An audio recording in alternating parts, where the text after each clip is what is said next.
बिस्मिल्लाहिर्रहमानिर्रहीम, अस्सलाम वालेकुम। Welcome to my channel रेसिपोलॉजिस्ट।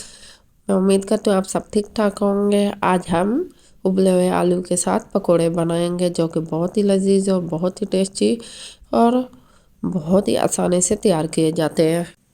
और मैं उम्मीद करती हूँ आप जब इसको टेस्ट करेंगे खाएंगे तो आपको ये बचपन की याद ताज़ा दिला देगी। वो इस तरह के अगर हम स्कूल कॉलेज के बाहर रेडी वालों से जो पकोड़े खाते थे तो वो इसी तरह के जायके के होते थे और वो लोग इसी तरह बनाते थे और ये मुझे बहुत अच्छे लगते थे। मैंने कहा चलो क्यों ना आपके साथ भी ये रेसिपी शेयर की जाए। तो आइए अब हम सबसे पहले प्याज 3 से 4 प्याज काटेंगे, बारीक काटेंगे। इसमें से हम 1 टेबल स्पून हल्दी डालेंगे और नमक डालेंगे और इसके बाद अदरक लहसुन का पेस्ट डालेंगे।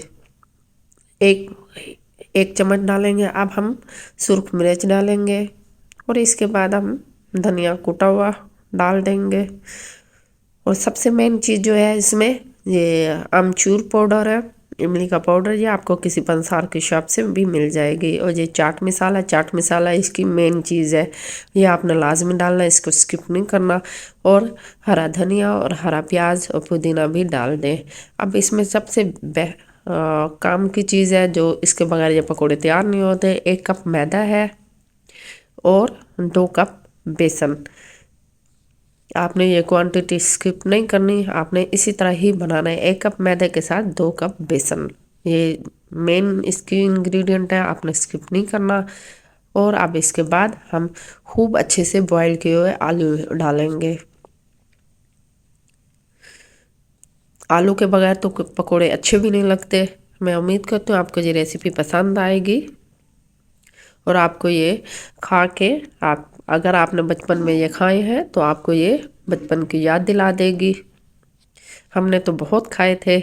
और ये इसमें मेन चीज़ सबसे ज़्यादा ये अनारदाना का पानी है। अनारदाना 3 चम्मच लेंगे और इसको आधा घंटा भिगो के रख देंगे और इसका पानी के साथ ही इसको गूंद लेंगे।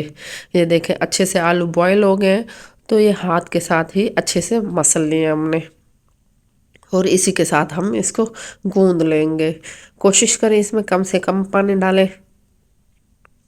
ये देखें माशाल्लाह से अच्छा से इसका ये मिक्सचर तैयार कर लिया हमने और आलू और ये प्याज सब अच्छे से मिक्स हो गए। इसमें मुझे थोड़ा सा नमक कम लग रहा था, मैंने और नमक डाल दिया। और अब हम इसमें 3 चम्मच लीमू का रस डाल देंगे। लीमू का जूस निकाल लें और इसके जो बीज भी हटा दें और इसको अच्छे से दोबारा मिक्स कर लें।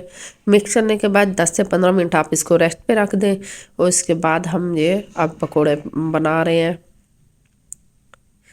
बेहतर यही है कि आप हाथ के साथ बनाएंगे तो सबसे अच्छे इसकी शेप आती है, चम्मच के साथ ये अच्छे नहीं बनते। मैं उम्मीद करती हूँ आपको ये रेसिपी पसंद आई होगी, तो लाइक शेयर एंड सब्सक्राइब ज़रूर कीजिएगा।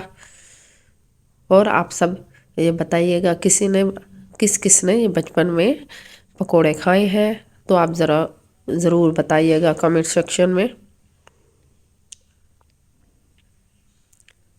कभी कभार हमें बाहर के खाने की चीज़ बाहर से खाने में अलग मज़ा आता है। इसको फुल आंच पे नहीं पकाएगा, मीडियम लो फ्लेम पे पकाएगा, क्योंकि ये ऊपर से जल जाएंगे और अंदर ये कच्चे रह जाते हैं। तो कोशिश ये कीजिए कि ये अच्छे से पक जाए और इसको मीडियम लो फ्लेम पे पकाइएगा ताकि अंदर तक ही ये पक जाए। ये माशाल्लाह से ज़बरदस्त, ये बहुत ही टेस्टी और बहुत ही लजीज पकोड़े तैयार हो गए। अब हम इसको ज़ीरे की चटनी के साथ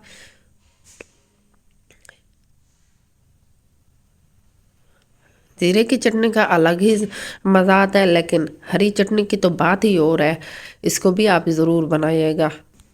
अब हम न्यू रेसिपी के साथ मिलते हैं, तब तक के लिए अल्लाह हाफिज़। अपना बहुत ख्याल रखिएगा, दुआ में याद रखिएगा।